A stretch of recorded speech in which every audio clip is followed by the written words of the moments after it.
Now we're going to use this model we've created of technology and try to use it to explain why the Industrial Revolution began in Britain as opposed to somewhere else, right? And so what we're going to think about is that technology was relatively labor intensive before the Industrial Revolution, used a lot of workers and less energy, such as technology B in our graph, which we'll see again in just a second. Whereas when wages increased relative to the price of coal, then it became uh, more profitable to switch to a more capital intensive or energy intensive technology, such as technology A. And of course, saying, it just magically happened is not possible. We would like to have lots of technologies that aren't possible, but it also coincided with the scientific revolution and technological revolution that made these new technologies possible. So if we think about this, we're at point B where the wage is 10 pounds and the cost of coal is 20 pounds. Now, even if the technology at point A exists, there's no incentive for firms to adopt that technology because they'd be spending more money, right? We know that the ISO cost curve that runs through point A and is parallel to line HG would be more expensive, and so there's no point in doing it. In fact, the cost would be 130 pounds at point A compared to only 80 pounds at point B.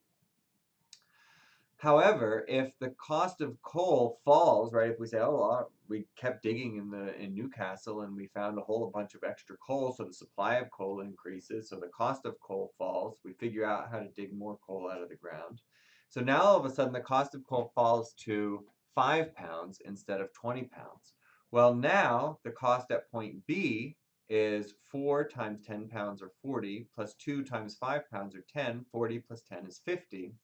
Whereas at point A, now 10 times 1 is 10 pounds, plus 6 times 5 is 30, 10 plus 30 is 40 pounds. So now point A is actually cheaper than B. So how do we put this into our model and into the graph?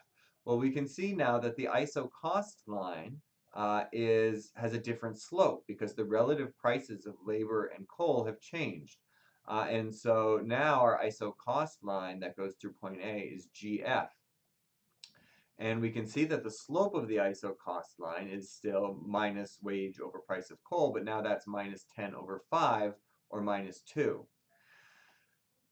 So if we think about this, the benefits of innovation, well, if there are firms that are producing 100 meters of cloth using the old technology B, then they're spending 80 pounds or at least 50 pounds after the prices change. And then a firm that comes up with this new process, technology A, now only has to spend 40 pounds to make the same 100 meters of cloth. They're selling it at the same price. And so that firm that is the innovator is going to be able to reduce their costs and increase their profit. And this is what we call innovation rent. And so this is one of the key drivers of economic growth is that firms that can either come up with new products and sell them so that where nobody else is selling them, or come up with cheaper ways to make old products and so reduce their costs and increase their profits, can earn innovation rents, increase their profits, and make a lot of money. So if we think about this, think about the two different technologies. So here's our old technology at point B with the ISO cost curve that had the slope of minus 1/2, where it was costing 80 pounds. And now with the new prices, right, coal gets cheaper. Now we have this new ISO cost line, and now A is cheaper than B, right? So the ISO cost line that goes through B with these new prices has the same slope, but now costs 50 pounds. So what's going on here is that there's some entrepreneur that says, "Hey, I can make this cloth more cheaply with this new technology," right? And we're going to refer to those people as entrepreneurs, those people who come up with new ideas and new businesses in order to take advantage of new ideas, new technologies, whatever it is. And we call this process creative destruction because these new firms are going to enter, right? That's the creative part. But those old firms that don't adopt the new technology are going to go out of business. They're going to die, and that's the destruction part. And so this was the term that was used by Joseph Schumpeter. And so sometimes innovation rents are called Schumpeterian rents. And this is another thing that is a hugely important part of capitalism, right? It's like, compare it to, an ecological system where some animals need to die while other animals live. Some firms need to die so other firms can grow. And when we put policies in place that keep those old, less profitable firms alive, then that really hinders growth. And so that's one of the things we'll talk about as we go through the semester. So as I said before, one of the first sectors to undergo technological change was textiles. Um, it was a hugely time-consuming task, right? So you'd have to get whatever you're making, wool or cotton, turn it into thread, turn the thread into cloth, turn the cloth into clothes. It was very, very time-consuming. People would do these tasks at their home. They would be paid piecemeal. Um, but by the late 19th century, we had these new technologies, right? So a single spinning mule, for example, could replace more than 1,000 spinsters, right? Spinsters being people who spun the thread.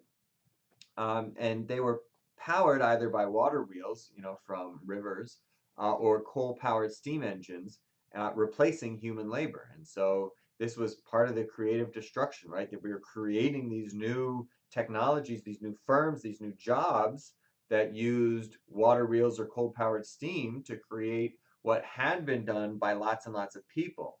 And so, whenever we have this creative destruction process, there's always going to be fewer people doing the jobs than before, and so we need to have new jobs that come up in order to employ all the other people, um, which can take some time, right? And it's always happened, as we'll talk about later in the semester, but it does sometimes take time. And if you were a spinster and you're 50 years old and you don't know how to do anything else, then what do, right? Do you just starve, or does the government help you out? What happens?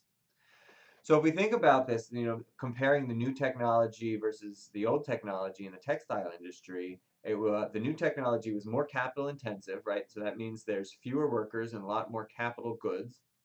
It required a lot of energy, and so England was well placed to take advantage of their coal. Whereas the old technology didn't require a whole lot of machinery. There were spinning wheels. It required mostly human energy, right? So these spinning wheels would be powered by people. Um, and but with the new technology, you could create a whole lot more, and that's the key: is that you could create a whole lot more at a much lower cost. And that was one of the things that really drove adoption of this new technology, because people could buy things that they couldn't buy before because prices were so much cheaper.